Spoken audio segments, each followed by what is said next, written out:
Hey everybody, and thanks again for tuning in to us here at Building My Bankroll. Today is going to be yet another first video in a series we're going to be doing on the channel called Building My Bankroll's Bookshelf. Yes, that's a mouthful. Anyways, what the series is going to be about is basically me talking about books that I've read about poker that have helped me in my progress as far as like my poker journey goes and like where I started from to kind of where I am now. So yeah, with that being said, the first book in the series is going to be the book that I feel has definitely been most impactful to my progress in poker, but also to my progress in life. This book has kind of set me on a path here that I hope will take me into a career playing poker at one point, but you got to walk before you run, right? Anyways, the book we're going to be covering today is Treat Your Poker Like a Business from Dusty Smith, How to Turn a Hobby into an Empire. So with that being said, if this sounds like something you'd be interested in watching, stick around because you're definitely in the right spot.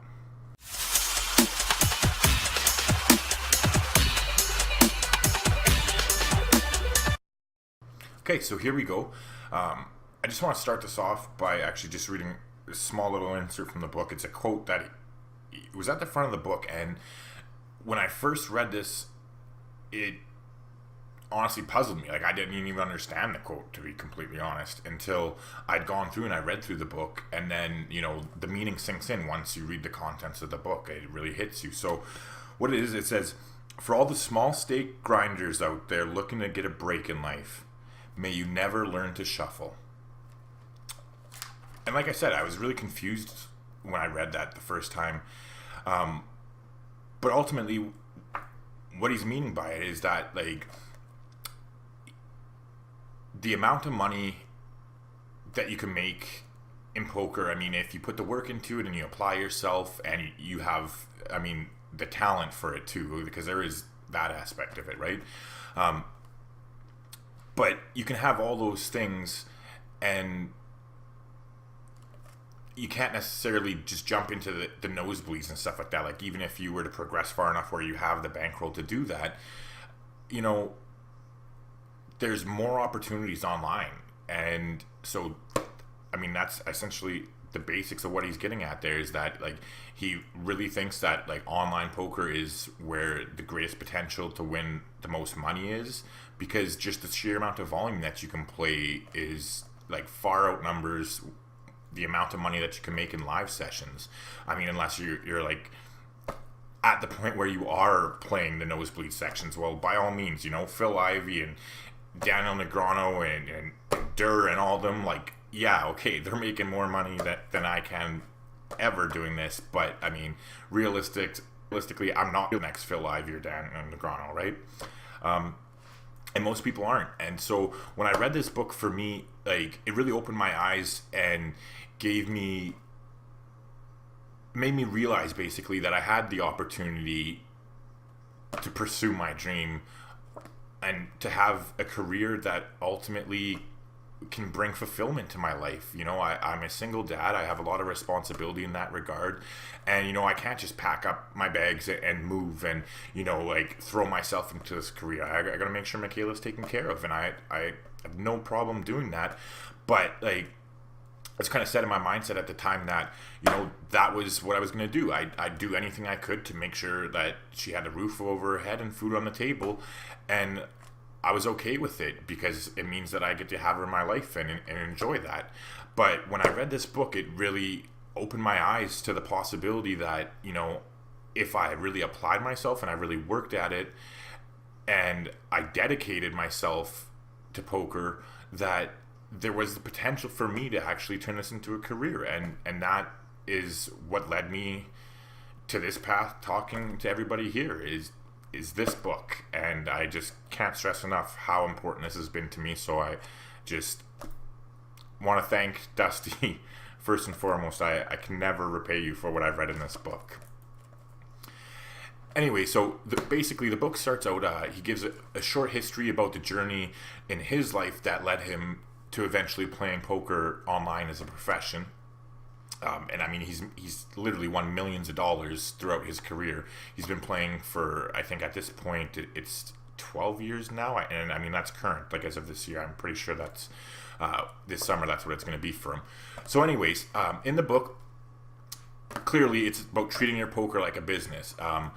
He goes in to explain how poker is a game of skill, not luck, and I mean, it's obviously a misconception out there from a lot of the general public that it's gambling, and sure, yes, it is, but when you work on your skill and you dedicate enough of your energy to improving, the variance takes care of yourself, and it is a game of skill, not a game of luck. In the book, he teaches to have the right mindset. If this is the goal that you're going to set for yourself and the path that you want to take, he suggests being proud. Don't shake or hang your head rather and be ashamed of what you do. Don't be afraid to tell it to people. Be realistic about it if you're going to get into it.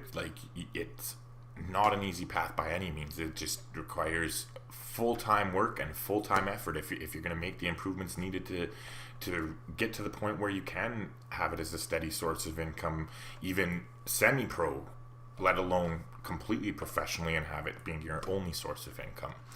Anyways, he also suggests being the toughest boss. Be your own boss, obviously, but you need to be the toughest boss that you've ever had and ever worked under in order to do this. You can't just slack off and not care about things because there's nobody really cracking the whip and driving you.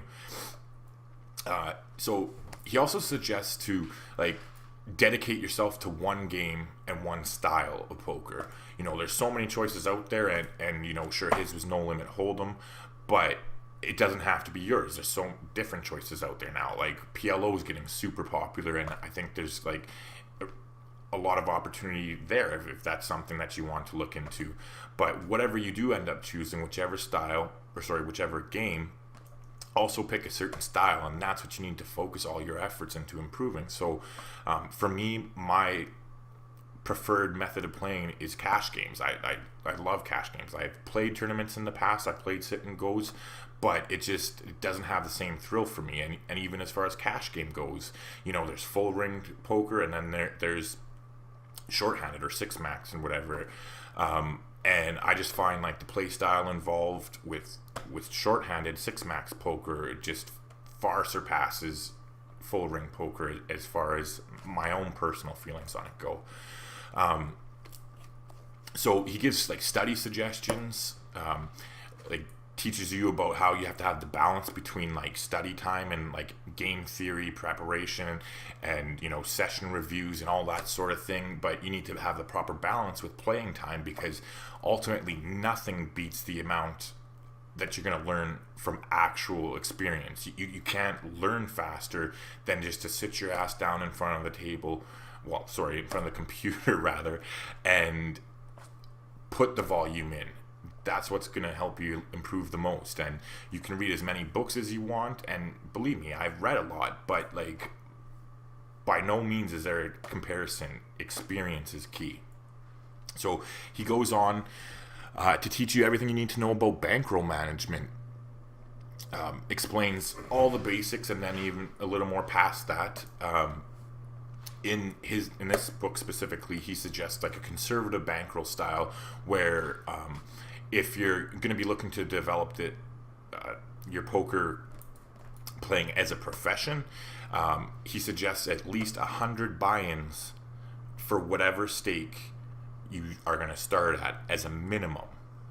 So, I mean, to start at 1 and 2 cent poker, he's suggesting at least $200 worth in order to be bankrolled properly to play those stakes that you're at. And I mean, it goes up and up and up, right? So for 1 and 200 no limit, $20,000 minimum, according to him. So with that being said, that was in this book here, but I've actually been lucky enough to find his stream online on Twitch TV. He streams. It's a fucking awesome stream. I can't suggest it enough. All the information is going to be available down for you guys in the description below. He only plays cash games on this stream, and it's by far the best one I've found. The only other one that compares is Spraggy's stream that he has on there, and I'll put the link for that down below too, just in case you want to check him out. But those are the two best that I found so far. So anyways, when I was lucky enough to stumble across Dusty's stream in December of last year, I was a regular on there, and I was learning a lot and interacting with him, and he's great with answering questions. He goes into details about explaining all his thought processes behind the betting lines that he's taking. But he answers the questions. He might not get to them right away, but he does his best to answer every question asked of him, and he certainly answered all the ones that I threw his way. So with that interaction with him, I actually asked him about the bankroll management guidelines in the book here, and he said that now he would suggest an even more conservative bankroll management guidelines, just because of all the higher variance in today's game, because of all the aggression with how the game's evolved since he wrote this book to where it's at now, kind of thing. So ultimately, like the be all and end all part of the bankroll management guidelines is, he says, to remember that there's no rush. It's not a race. It's just take it slow and steady. Don't push yourself past where you're comfortable playing until you're ready to make the next jump up to the next level in stakes, and just make sure that you're learning as you go, and that you take things the right way. So again, he continues throughout the book, kind of lays out his strategies for success that he would suggest to you. Now, with that being said, when he wrote the book, like Zoom Poker, like on Stars, or Snap Poker on 888, or like whatever, like none of those game methods were available at the time. With that being said, though, he still doesn't play them. That's somewhere where I obviously disagree, and I love to play those. But anyways, his mentality kind of thing is, if it ain't broke, don't fix it. And I mean, fuck, the guy's made millions of dollars, so clearly, something's going right with what he's doing. So with that being said, the book here covers, like, he teaches table selection in it, everything you need to know to get started at playing online. Teaches you to know your expenses that are involved, and like really think about them and organize them, figure out everything before you start looking to do this as a profession. Talks about managing your emotions, how to deal with downswings, tilt. Covers lots and lots and lots of stuff. Even health suggestions, talking about how important it is to maintain a healthy diet and to work out and be active, because you need to take care of your body and most importantly your mind, because those are like the two most important assets you have as a poker player, right? Like I said, it's a short book, but it's jam-packed with a lot of shit in there. He actually even goes on to talk about relationship experience. Like, if you're going to be doing this as a career and a profession, he talks about his suggestions and his experiences that he's had in relationships and how they've been impacted by his poker playing career. The two most important things that I took out of it that he really stressed was that it's crucial that you spend time with whoever you're in a relationship with. Like me, I'm single. I obviously don't have anybody but myself to spend time with other than Michaela, and that's where I focus on. I make sure I'm spending time with her, and that the most important thing he says is that you turn poker off. With whoever you're spending the time with, you need to shut that part of your brain off and just focus on being in the moment with them, because ultimately your family and your loved ones are the most important thing in your life, right? Like, poker is just a job. If that's what you're going to be doing, it is just a job. So I mean, he goes on talking about like the financial aspects of being a professional poker player. Talks about taxes and record keeping, kind of goes over all the basics that you need at least to get started. And then clearly, like, if you're going to pursue that ambition you have, there's a lot more that you'll have to need to know eventually. But I mean, you got to take it one step at a time, I guess, right? He talks about how to measure your own success, basically, because you're going to have a lot of like critics out there that you're going to have to deal with if this is something you're going to do, and also even like negative opinions from people in your personal life. A lot of people aren't going to approve of your ambitions and your goals, and so he gives suggestions and stuff about how to deal with that. But also he then, after dealing with that kind of stuff, he goes into talking about how to actually know if you're good enough to do this. After spending the time and investing the time and working at it, he basically lays out his suggestions for how to tell whether you're going to make the cut or not, or whether, you know, you should just leave it as a hobby and enjoy it for what it is, be passionate about it, but definitely not look to do it professionally. So when all that stuff's covered, and there's even more left of the book, he goes into poker strategy, talking about, you know, drawing hands, how to play them both in and out of position, pocket pairs, again, in and out of position. He goes over the whole theory about table position, and there's actually a really good section that I found, at least, about how to play effectively from early position, because like that's definitely a crucial concept, especially if you are going to be playing a looser range, because you know you can definitely get yourself into some trouble there if you don't have a good idea of what you're doing.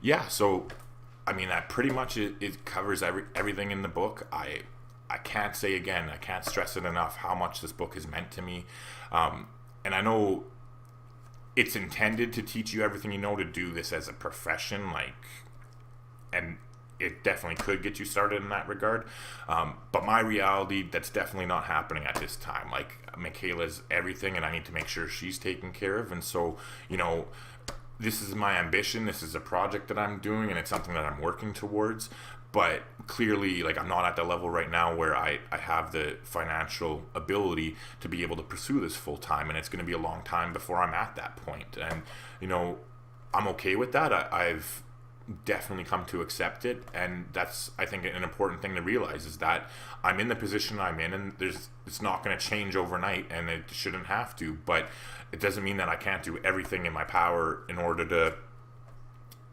work towards that goal that I have set for myself. And you know, honestly, I don't want to toot my own horn or anything, but I think if I keep at it and I keep working hard, that I can get there, and I will get there, and I'm basically going to do everything I can to get there. And yeah, so again, this book is fucking gold. Go buy it. I'm going to put links in the description down there, like obviously the Dusty stream or whatever, but then I'll also put a link where you can get this book online. Like, I bought mine from Chapters. Like, I paid $30 for this thing, and that's Canadian, not even American. And I mean, I could have paid 10 times over for it, and it still would have been worth the investment, in my opinion. Okay, well, that about covers it. So, you know, like I always say, hit the comment section down below there. Let me know what I'm doing right, what I'm doing wrong. Give me some suggestions. I need your feedback to help me grow this channel into something that can actually be resourceful for you and help you improve in your poker game.